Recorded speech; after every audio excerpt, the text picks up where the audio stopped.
It's my pleasure to be here this evening to ask you to join together with me to welcome Les Brown for his third in a series of 4 classes. Les is one of the most inspiring motivational teachers in America today. When I heard him 3 years ago, it actually brought tears to my eyes, and I rushed one of my sons over afterwards to introduce him to Les. And my feeling was, every young person in America needs to hear this man. Because if you could start them out young, learning the kinds of ideas that he can put across so beautifully and so enthusiastically and so from the heart, it would change America. Yeah.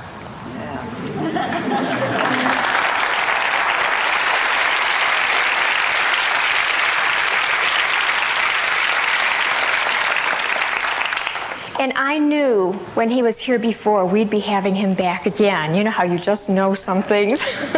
And so I'm just thrilled tonight to introduce to you Les Brown.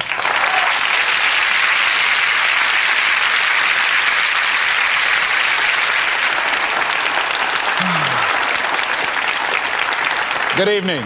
Good evening. How you doing? Great.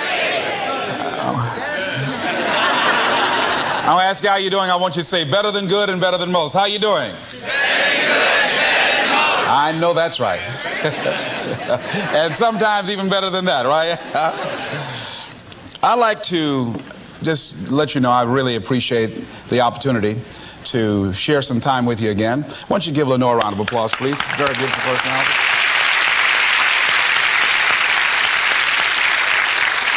I'm very, very supportive of this ministry. I think that Jack Boland is ahead of his time, and the people here who show a level of concern in terms of empowering people and helping them to develop the skills that are necessary to navigate through some of the treacherous waters of life is something that's very much needed. This evening we're going to be looking at how to get unstuck. I think some of you know what I mean. Sometimes we have to ask ourselves, what's using my life? Heard a guy give a lecture one time that says, we are today what we were when. And he was talking about the fact that we, to a great extent, behave, think, react because of some previous experience that we've had.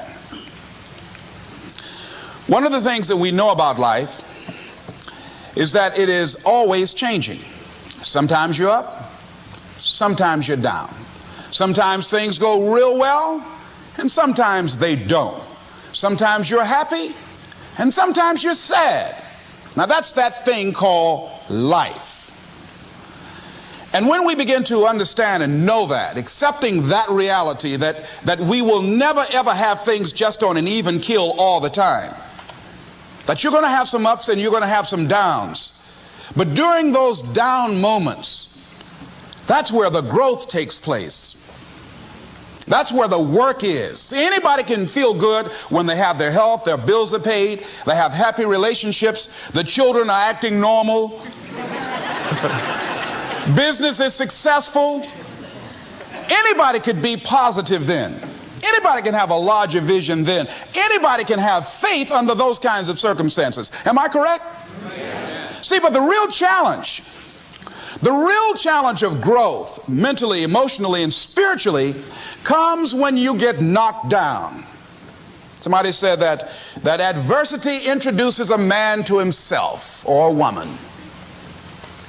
How you handle it, that's where the growth takes place. When I was facing some challenges, I had a guy say something to me, and I suggest this is one of the first things that you want to do when you're facing a challenge. You want to get unstuck. Evaluate where you are. Look at it. Assess yourself. Assess yourself and assess the situation. What brought you there? What role did you play? Earl Nightingale had a saying I like. He said, all of us are self-made, but only the successful will admit it.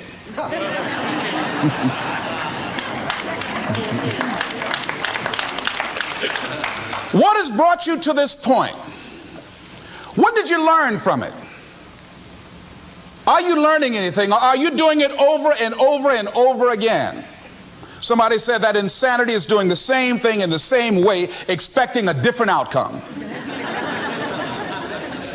Are you going through it or are you growing through it? Are you bigger and better because of it?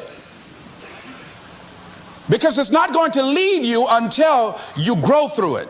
I was going through a major challenge in my life that was wearing me out, that was using me.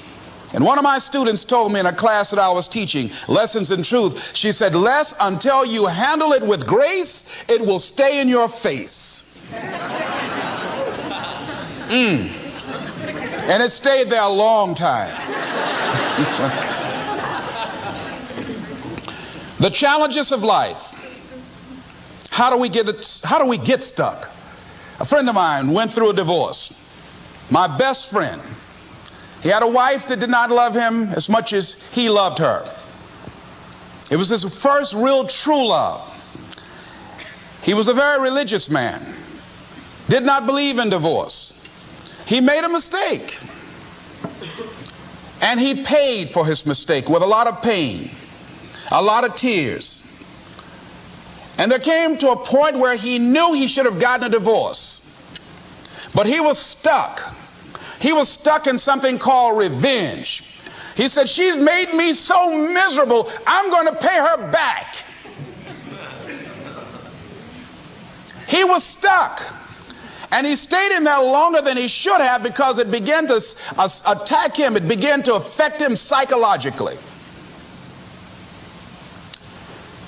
And as a result of that, when he eventually did get a divorce, he took that same attitude to other relationships, looking for something to go wrong. He was burned so badly, he did not want to risk pain again. He was going in relationships trying to avoid pain. When it became too close, he would do something to make sure the relationship did not work. He would always try and find something wrong with the person because there are no perfect people. So if you look for it, you can find it. He was stuck in revenge. Another friend of mine, working on a job, loved the company very much, expected to retire there. And one day they called him in the office, asked him for his badge and identification, called the security man up, walked into his desk, told him he was fired and he had to leave then. He was devastated. And if you came anywhere near him, he will tell you his story, as we all have stories. Even when he got a job, he went on the job telling anybody who would listen how they fired him unjustly. And he always ended with, it wasn't fair. Life isn't fair. Life just is. It's not fair that birds eat worms, and they do. So we can't even deal with what's fair. But he's stuck in the fact that it's not fair. I don't deserve that. They were wrong. I used to be a state legislator in Columbus, Ohio. During the break, we used to go out on the front lawn of the Ohio legislature, at the Capitol there, and observe people as they came by. There was one particular person that all of us knew. The children, adults, everybody used to pick at him when he came by. We called him Chicken Man. He had a feather in his hat. He had a toy chicken on top of his car that he would drive around the area in downtown, blinking his lights and occasionally blowing his horn. When he got out of his car, he would walk downtown with a baby carriage with two little baby dolls in there and a picture of a woman. And when you say something to him or came near him, you would hear him making the sounds of a chicken. All of us used to laugh at Chicken Man. We didn't know Chicken Man's story. Chicken Man woke up one morning around 3 a.m. and his house was on fire. He panicked and he got out of the window and left quickly, only to get outside to hear his children and his wife screaming for help. He ran back to the door to go in to save them, and the flames were too hot, too awesome.